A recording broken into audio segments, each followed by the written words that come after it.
Welcome to the Logic Over Emotions podcast. It's your boy Melvin again. I know it's been a while. I've been really busy.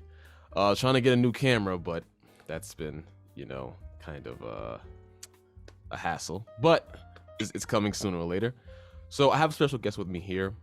She is an expert in the field of health. The field of health management, dealing with stress and health, everything of that nature. She basically agrees with everything that we are aligned to, making the world a better place. And I'm very happy to have her on this episode of Logic Over Emotions, Mrs. Desiree, or is it, or Miss Lotz, whichever you prefer.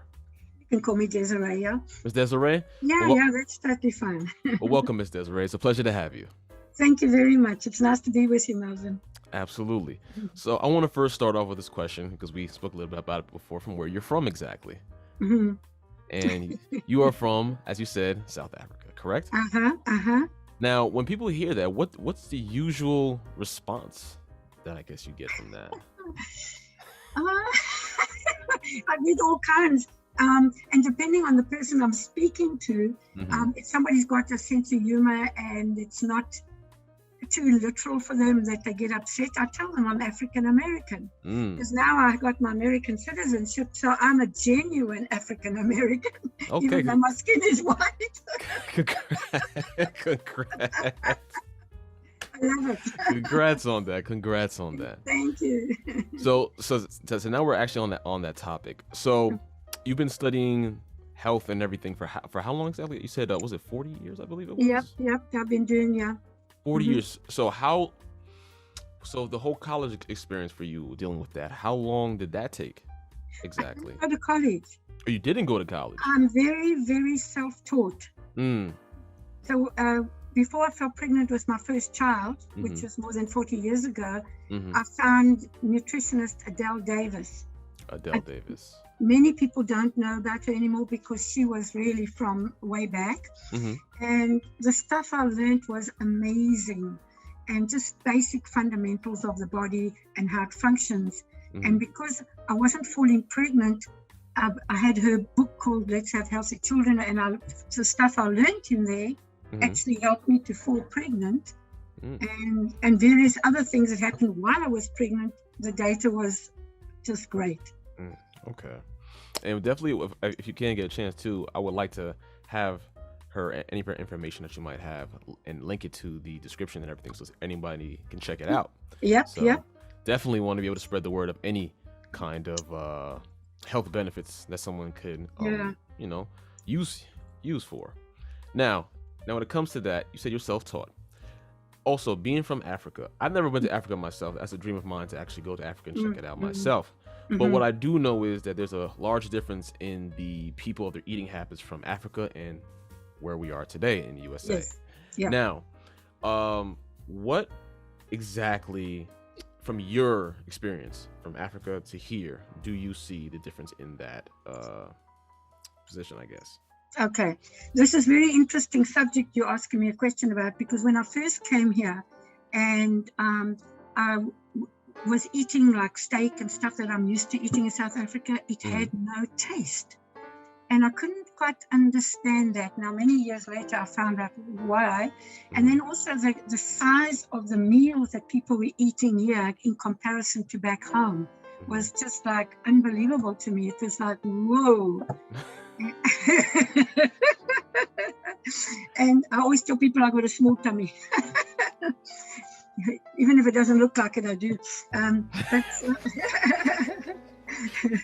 But then the food in America has no flavor. I can't say that what it's like now in South Africa because I've been gone too long. But then I found out with all my experience and digging around with certain things, and especially with minerals, I found out what the problem is. Okay. So the soil is completely deficient in minerals. So it gets loaded up with synthetic minerals, phosphorus and blah, blah, blah, to make the plants grow. But the fundamental of the plant, the soil has minerals, let's say, in a good environment, has a lot of minerals. Then the plants They absorb these minerals and they grow and they're strong and they're healthy. Mm-hmm. Then the cow or the sheep comes along and eats that plant. Then that animal has got minerals in its body. Oh. So when we eat it, there's flavor. Yeah. So when those minerals are lacking, there's no flavor. So people are adding a lot of synthetic flavors here, and that's a major part of the problem. So minerals is so fundamental to the soil, to our bodies, just generally, and I'm sure you know that as an athlete. Yeah, I actually had to change my diet completely, and especially last year, I had to change it completely. I gave up on steak. I gave up on eating a lot of sugars, artificial sugars. Stuck to more organic foods. Stuck to ordering foods from actual places that actually grow them from farms and get them immediately. All things like that I try to tell people sometimes, but a lot of them love the flavor of things. Yeah. And even if it's artificially, flavored and whatnot. But that's very well done on your part. Yeah. Oh yeah, I have to. Yeah, especially my mother. She's a health guru. So she says. So good on your mom. Yeah, she's great. She made sure to teach me how to do things the right way. And I want to stick on this because I think it's very important too. That especially for the USA, why do you think exactly it's so hard for us to transfer over into a better eating habit? Well, what happened is a long time ago, and it's always these industries that make a lot of money out of our bad eating habits. Yeah, you know what I mean. So like sugar became a huge thing. Now, if you refine anything, it turns to what I call poison. Now, original sugar cane. Just to give you a little bit of a background, I went into a facility in Durban many years ago. They got huge sugar plantations there. And then all the sugar cane comes off get pulled out of the cut or whatever they call it, and then they go through this machinery, and then the sugar gets bleached white. And I went into this big warehouse one day in Durban. I nearly fell on my back. There was this huge warehouse with this huge mountain of white sugar, but I'm talking huge. And there was this guy sweeping up the sugar, dressed in his Wellington boots, the rubber boots. And I looked at that and I shook my head. I couldn't believe what I was seeing. So they don't even clean it, just. And then it's bleached. So first of all, you've got it refined, because sugar, when it comes out of the sugar cane, is brown and it's got its own natural syrups and ingredients in it. And it's not bad. I won't have anything with white sugar or synthetic. If I have sugar in my coffee, I'll only have brown, genuine sugar. You know what I mean? So what they do is they take all this sugar, they refine it, and it's like all these fine crystals, and then they bleach it white. And that's what they do to flour, and they do to corn, and they do to so many things, the same procedure. And that becomes highly toxic for the individual. So you got white flour, same story. And I was really upset because our black people in South Africa, I just love them like you won't believe. Yeah. They've gotten into this white bread nonsense. And I get so upset about it because they naturally come from the roots of the country. And they used to do things naturally. And then the white man, so to speak, did whatever. And I just get so mad.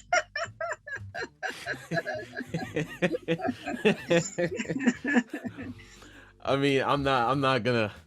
I do understand. Don't. It's not a racist thing. It's just totally what I've observed. Yes. And it's total because it's the white man who has created this whole planet-wide destructive food thing, and even like big pharma and all the drugs and everything. Yeah. it's created to keep people ill. Yeah. Because if you're ill, you got to buy medication. Got to buy medication. I mean, you know what I mean? Yeah. Yep. No, I totally agree. I've always learned that it seems like keeping things in consistent chaos is what will consistently bring currency. And keeping things up and healthy and 100% basically without any problems won't increase currency. It will most likely lessen it. So I have learned that, especially from a lot of my friends. It for some people. But I totally, sorry, I didn't mean to interrupt you. No, it's perfectly fine. Perfectly fine. It's just something that I've always noticed, even growing up. Oh, yeah, you're right. You know, big money comes out of damaged bodies. Yep, exactly. Yep. And mental, you know what I mean? It's a humongous business, and it's very sad because the fact that we have so many different issues, so many different problems that we feel can be cured, that we possibly have the cures for, but for some reason we just don't. Yeah, so, if you look at the Indian nations and you look at the Oriental nations and you look at the Black nations and the Indian tribes, they all have what they call like witch doctors or whatever you want to call them, but they are their fundamental. The plants or they take it out of the soil and they give you this to help fix that problem, and I believe totally in that. Yeah, no, I totally understand that, and that's, I'm glad you said that, because a lot of people don't understand the roots of that, how very serious that is, of how like a lost art, I guess you would say, that isn't spoken about a lot, and even from Jamaica or even from the Haitians, and I know a lot of aunts and uncles, stuff like that all dwell in that, and they always have told me how serious that needs to be spoken of, it has to be brought down to next generation, so that it can thrive, because the more we depend on all of these man-made things, all of these reconstructed things, we're just getting worse and worse as a society. And even if you look at the education system, the kids are not even taught about basic nutrition or how to cook food or grow plants. It's so sad. Yep. And I have a friend of mine also too, shout out to Kayvon. He actually, his dream was to start a hemp farm, and he's doing phenomenal right now. He has a humongous hemp farm. He's doing phenomenally well. He's trying to push it out and try to learn as much as he can about just staying healthy and staying correct, and he's doing a phenomenal job. One day I'll have him on the show, so maybe you'll listen to an episode and check him out too. Excellent individual, very intelligent brother. He would love to. I can't wait for him to hear this episode. That's for sure. Now, speaking also too, I want to ask you about for those that are trying to get into eating healthy. Okay. And as we both know, in the USA, it's easier to basically say, I'm fine the way I am, even though you feel you're not okay. Only you know really how you truly feel. And if you say you're okay and you know you're not, you're just kind of hurting yourself. So what exactly can you say to someone that isn't stubborn like that and wants to fix themselves? What can you recommend them to start off to do to, get better?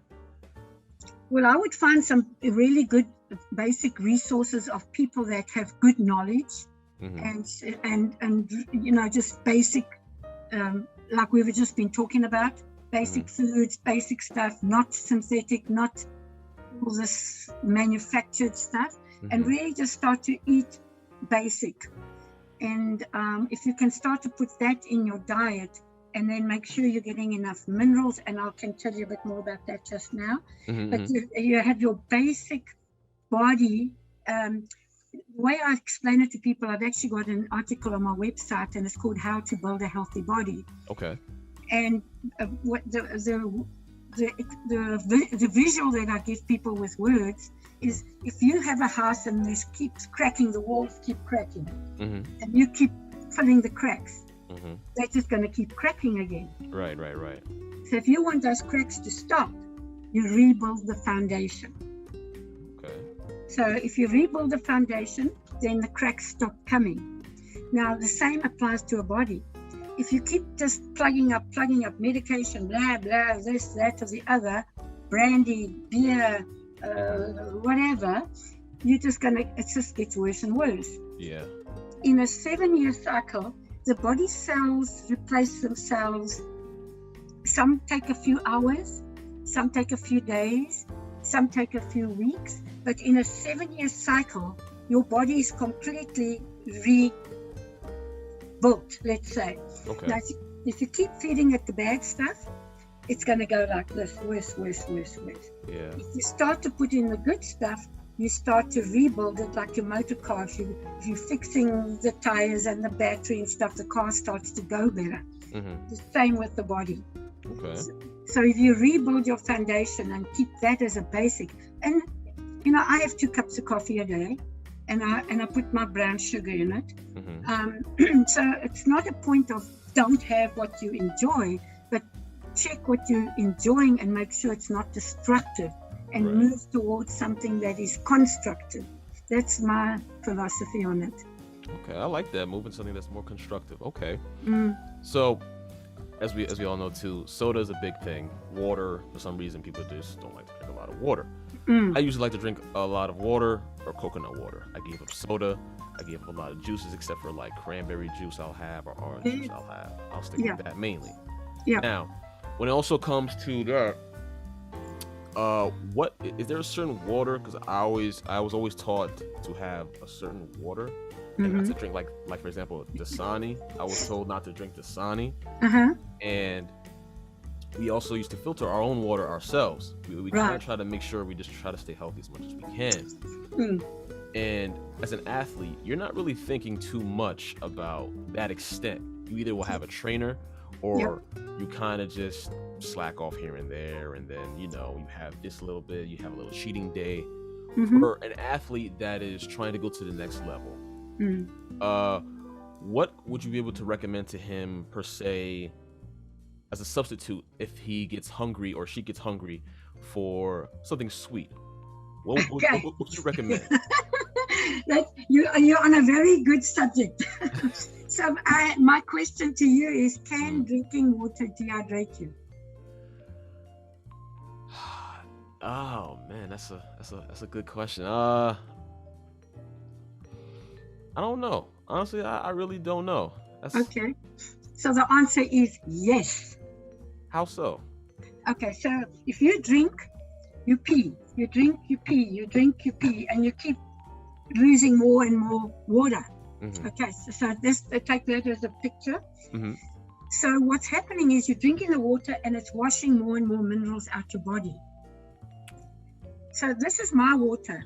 It's in this bottle, but this is water, and it's got this in it. Oh, sea salt. Okay.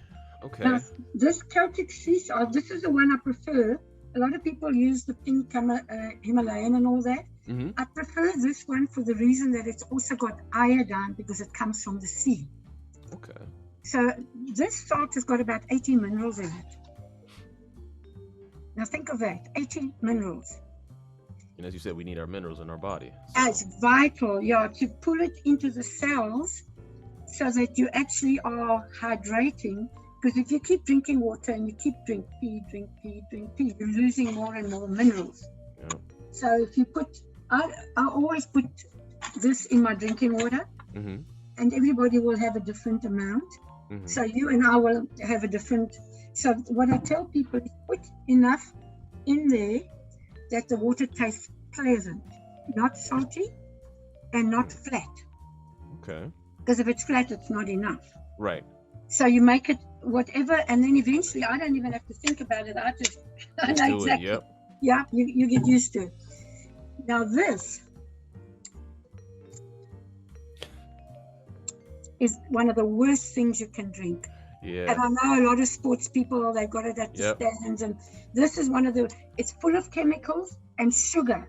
Yeah. And that will dehydrate you even worse, but not only dehydrate you, but because of the chemicals, who knows what else it's doing in your body. No, you're right. You're absolutely right. I remember we used to always drink that. Man, I stopped drinking Gatorade too myself, and I felt drinking more and more and more and more and more. I never really was quenched ever until I would have water or something, for an example. And even Powerade, it all tasted salty. So it's just like, it's really funny that minerals is the main component as to why I keep getting thirstier and thirstier and thirstier and thirstier, and it's not really helping me doing that. So it's really good to hear that minerals is the main component that we need. So that's why I do the CalMag and these two. This calcium, magnesium are your most abundant minerals in your body. I saw that on your blog too. Yes. Yeah, calcium is. Yep. Yeah, you can ask me questions. Oh no, I was gonna let people that are watching know that definitely I'll put links into all her blogs so you can have all this information at your disposal, so you don't have to just be questioning and looking back on the video. No, you go to her blogs. Very informative information. I don't want to spoil too much about it because I feel like that's something they need to go and check themselves out. And I used to have these. This is salt seawater. This is seawater. Oh. I haven't been able to get it for a couple of years now, but this is amazing stuff. If you do a chemical analysis of your blood and of the seawater, it's almost identical. This is just to give people some kind of something to compare to. Right. This is almost identical to your blood. If you prick your finger and you suck it, it's got a kind of a salty taste. Yes. And if you cry, what do you? Salty taste as well. And if you're sweating and you lick it? Yep, same thing, salty taste as well. That's coming out of your body. It's the minerals coming out, and we got to put them back. Right. And what I mentioned to you earlier about the soil being so depleted of minerals, that complicates the problem even more. Yeah. And then, of course, even the meat that we eat from the cow that's eating the plant, we're not no minerals. Yeah, exactly. Yeah. So it's a consistency of us getting no minerals at all. Yeah. So. And your minerals are your most vital nutrients that your body needs. So just to give your listeners some kind of a reality on it, if you think about electricity, it comes into your house, and when it's working good, everything's working well. The lights are on, the computer's working, everything's good. When there's interference, there's flickering of the lights. And in the worst case scenario, a blackout. Now that's body death. But I don't like to discuss that too much. Right. So the body's electrical current is created by the minerals. Oops. Sorry. We're still here. Don't worry, we're still here. The body's electrical current is created by the minerals. So if you're deficient, you'll have spasms, pain, can't sleep, all the varieties. I mean, the list is so long. And this is kind of that's why it was a calcium magnesium. It's a very, very key component of the mineral thing. So you got sleep, you got pain, even babies with colic, you name it. If your minerals are deficient, heart attack, all kinds of stuff. If you've got enough minerals, the electrical current in your body works and it keeps the flow going. So let's say you go and put your finger on the hot stove. Right. If you're deficient, the message from your finger to the central nervous system that your finger is burning takes a while. So by the time the message comes, you've actually really burnt yourself. Your finger, yeah. Yeah. But if your electrical current is working well, you touch it and you... Immediate alert, right. Exactly, like stepping out into the road in front of a car. If your electrical current is good, you'll jump back and you won't get hit. Similar kind of thing. So if you just think about it from that viewpoint, our electrical current has to be working good. Okay. No, that's excellent. So then where would you recommend for individuals to get mineral contained foods, for example, or drinks, for example? What would you recommend? Well, personally, I really do prefer water with the salt. Sometimes I might get I like the kombucha stuff, but I'm not sure that the kombucha, I'm not sure that it's what its mineral content is like. But generally speaking, I don't have that a lot, but I have it periodically because I enjoy the taste. And of course, the kombucha is good for the gut, Right. Okay. So that, and then the best thing to do is to find, like you were describing what your grandmother said or your mother said, getting food from Oh yeah, properly grown places, and that is the best way to do it. Yeah, I gotta do research. Yeah, no, that is definitely true, because I had to do that myself to help her as well, even get better foods. Absolutely. Yeah. So that's actually really good. No, because I was wondering to myself too, because I don't do Gatorade, I don't do Powerade, I don't do any of those things. I usually will just get a lot of water usually. That's very good that you don't do all that stuff. Yeah. Yeah, I had to give it up, because before Corona, it was I'm trying to get to a certain place in my life health wise, and I want to get to the best that I can. Yeah. And Corona has made things very kind of bad for some of my friends, some of my aunts, my uncles, etc., etc. They've gained weight, they've lost appetite, they've lost an immense amount of weight and things like that. Yeah. So since I'm talking about this, a lot of my friends that have gained a lot of weight and are trying to lose it, for example, what would you recommend to them to do, since they've never before even gained weight like that? So this is like a brand new world to them. Okay, I would just basically get the healthy eating in place first, and I don't believe in low fat diets at all. Our body gets energy from the fat, but you obviously must eat good fats, not the bad stuff. And I mean, that's another whole subject I can go into, because I'm also a detox specialist, and we can discuss that another time to explain how that all works. But I would just eat healthy, have enough minerals. Make sure you got your basic minerals in place, and then just avoid the unhealthy stuff as much as you can. And I mean, I don't tell people don't do this, don't do that, because it's not a good idea. Right.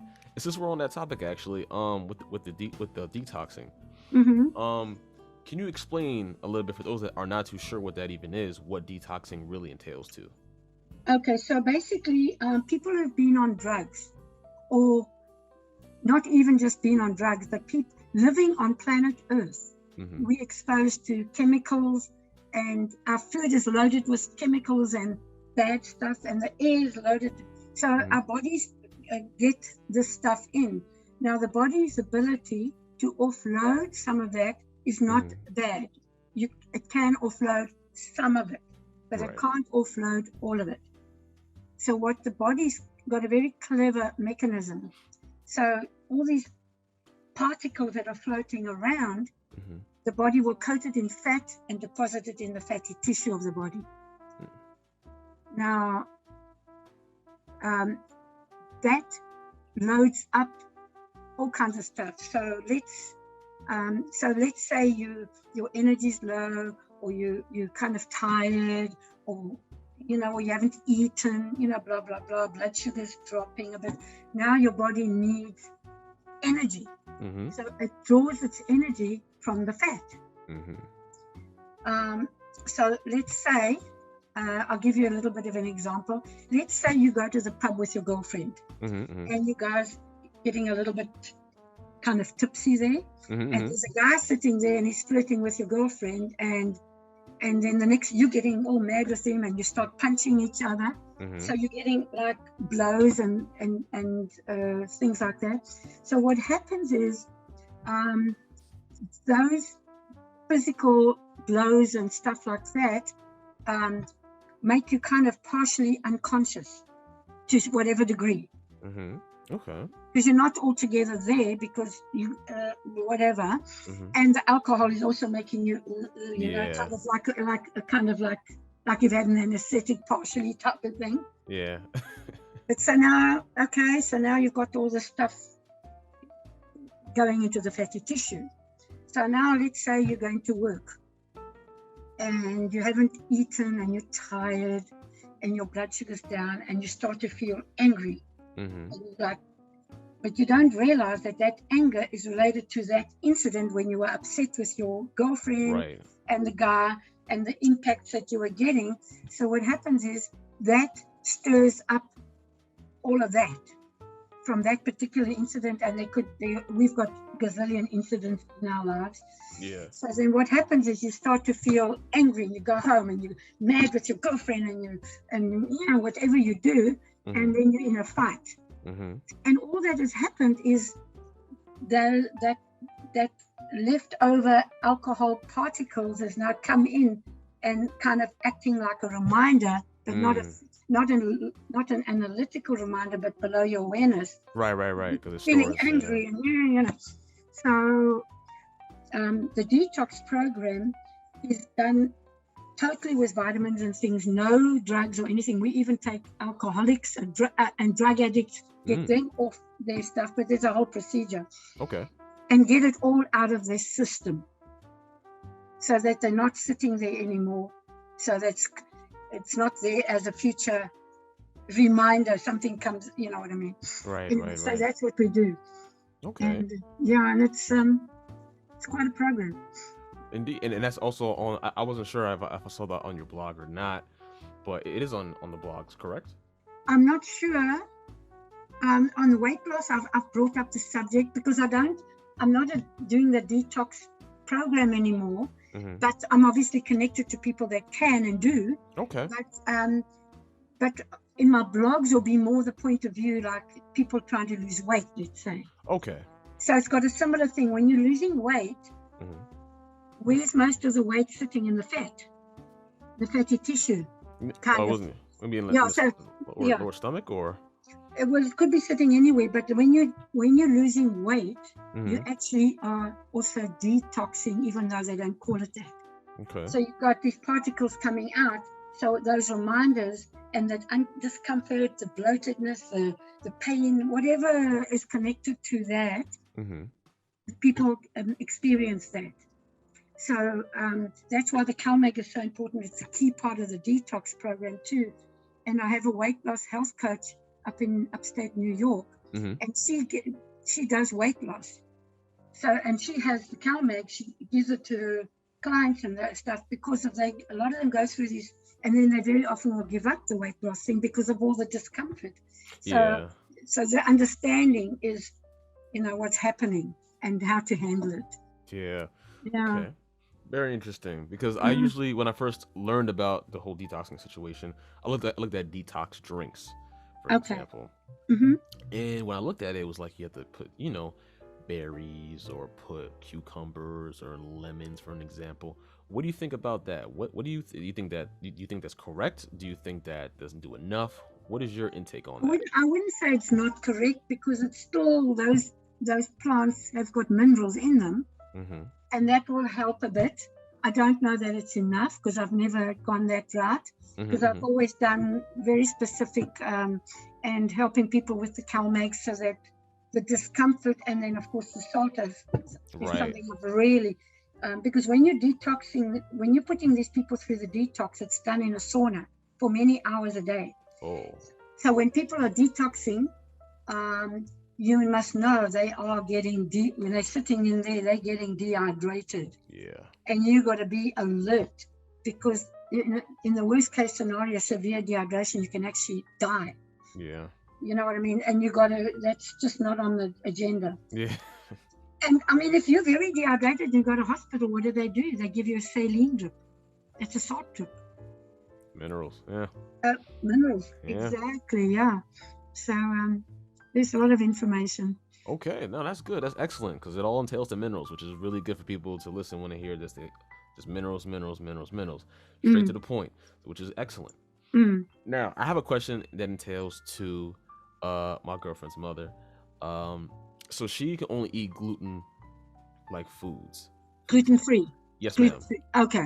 A lot of people are. And a lot of people don't really know what that really means. When they hear gluten-free, they don't really understand what that really means.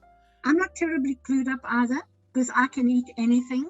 But I think the gluten problem is related to what we discussed earlier about the way things are grown and the soil and all the chemicals and all the stuff is not the same as it used to be. I mean, when did they heard about gluten intolerance way back? I never heard about it. So do you think that because of the way things have been growing, that the whole gluten situation kind of just came out of nowhere and then just kind of stuck to people? Because there's something that happens in the plant, which somebody who's more tuned into the gluten stuff would be able to, probably understands it way better than I do. But I do know that because of the way the planet has been going in this wrong direction, food-wise and all that chemical-wise, I think that is what has created this gluten intolerance problem. Okay. And I know a lot of people just can't. My daughter can't either. She really? Can't, yeah. She's also she's gluten intolerant, and that's weird because she's living in America and has been since she's been living here. She's had this problem. So So that's really interesting because I always thought that was something that you were just born with. So I don't think so. So that's very interesting. Very interesting. I haven't noticed it. I didn't see it in any of my kids. Oh, that's good. That's a good observation too. Okay. So another question I want to ask you is dealing with the whole stress. Now, it says that you're really good at dealing with the stress relief, I believe it is, or stress management. And how do you do that exactly? The same things. Oh, it all entails to the same thing. Okay. It all comes back to that. You eat properly. And if you eat a whole lot of sugar or refined carbs, or you drink a lot of alcohol, whatever, you are going to magnify the stress because you're depleting your body more and more of the right things. Right. And then the other thing that I tell people, this is so important. Do not listen or watch the news. Do not.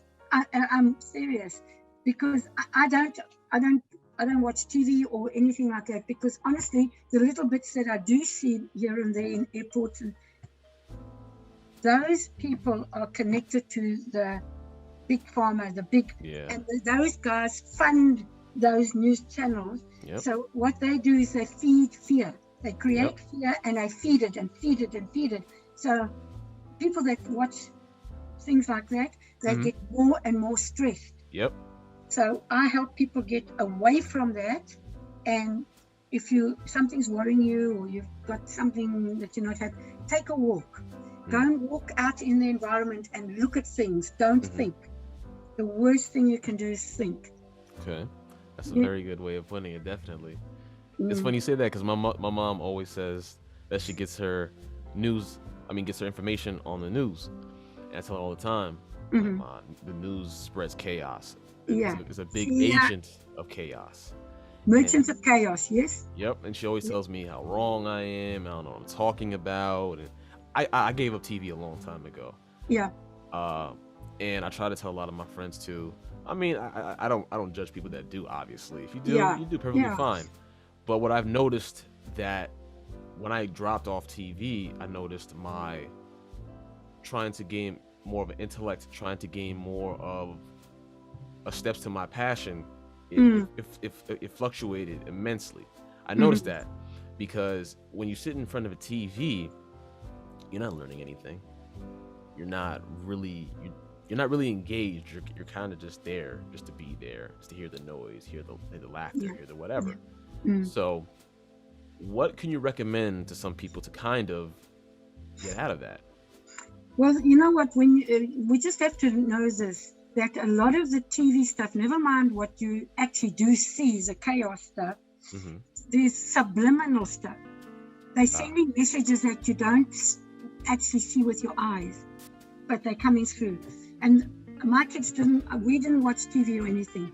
If somebody's addicted to TV, they might have to start to make friends that are not into TV. Right. Okay. And go and do a little bit of like the stuff you're doing, the sports, the athletic stuff. Go into motion. Right. Go to the beach, take a walk in the sea, because you get minerals that way too. Right. The sand and just and I always tell people, surround yourself with people who uplift you. If somebody makes you feel like when you've been with them, you feel a bit more, that's not the kind of person you want in your life. Right. Start to move away from that.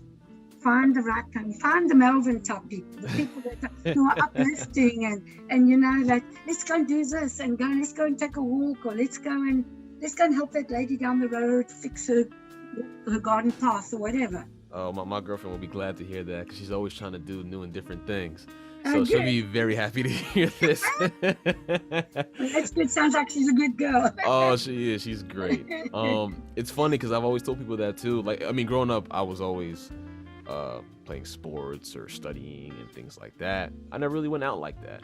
And what I realized is growing up, I was very stressed a lot of the time because I didn't do a lot of like things. I didn't go out a lot like that. I was always focused on studying without realizing I need a break. I need to enjoy nature. I need to find some new hobbies. I need to adventure, learn, just do, you know? And I try to tell a lot of my friends, I try to tell their little brothers, little sisters, like, if you have something that you really want to do, don't let someone or your friends, which entails to what you said about hanging around the right group of people, don't let them try to talk down what you would like to do, because that will only do more as to cause stress. That's all it will do. It's funny you say how that's a really big and major issue, because people will say, "Oh, I knew that," but still hang around those kind of friends. I've got a little personal thing. I'm in the inner circle of me. Then I've got a next circle is people that are really uplifting and very cool and have similar goals and ideas about life. You know, that's my next circle.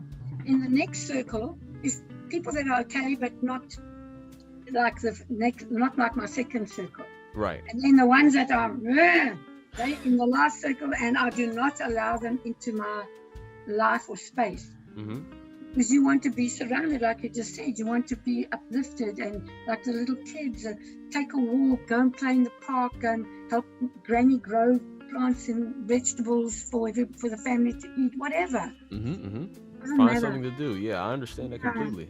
Try to continuously learn. No, I get that 100%. I don't want to keep you too long, because I do know that you have a busy schedule yourself.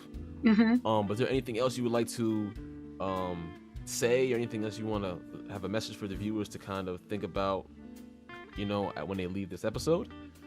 Well, I just want to say something. Melvin, you are great. I like I like your positive views and the things you recognize and stuff like that. That's really good. I appreciate that. No, really and truly. And I would suggest to people I want to sneeze. Hang on. Am I allowed to sneeze? It's okay. It's okay. You can cut that out. No, I'm gonna leave that in there. You're gonna see one video I've got where I'm slapped the flies on my face. That's all right. That just speaks originality, so that's good. Yeah. My friends in South Africa, they watched me and they were laughing on the farm, and they bought me for Christmas present. They bought me a fly gun, which I've got here. I saw that actually recently. I didn't know that was an actual thing. I had no idea that was an actual thing. I love it too. And I was just thinking about how my cousin would probably try to shoot me in the leg with it or something. So it's fine. It'll only sting you. It won't. Yep. And really just hang around people that make you feel good. That's the simple thing. And make sure your children children need to be doing things that are productive. Production is the basis of morale. If you're producing, your morale is up. If you're sitting around watching TV, everything, so that's simple. And my son was like 8 years old when he developed my production line for the vitamins in my business in South Africa way back when. And they're part of the business, even if they're not actively in it. Right. No, because they help create it, and they're productive, and that's what you want in life. You want people that are productive. Right. Because if it help you reach your goals and help them reach their goals, it's kind of the scratch your back, I scratch yours, without really realizing that you're doing that. Yeah, and then they uplifted. Absolutely. They really good. They happy. Their morale is up, and Absolutely. So, Ms. Desiree, I really do appreciate this, because this is something that I've wanted to. I want to be able to learn from people that are in this field of positivity and just helping elongate life. And it's really nice to know that there are people that have been studying this for such a long time that I can now speak with and pass to other individuals and say, hey, you should listen to her. Hey, you should check out her blogs. Hey, you should check out her products, etc., etc. So this is very nice, and I'm very happy that Mr. Barry introduced me to you. And I'm happy to have met you too, because I like your attitude. I appreciate that. Thank you. I hope to continuously keep doing this. Yep. As long as I can, I hope to keep on doing this. Yep. Yeah, it's so important. I like it. I appreciate that, Ms. Desiree. Okay, Melvin. So nice to meet you. Pleasure to meet you as well. Okay. All right. All right, guys. This is Melvin and Ms. Desiree signing out.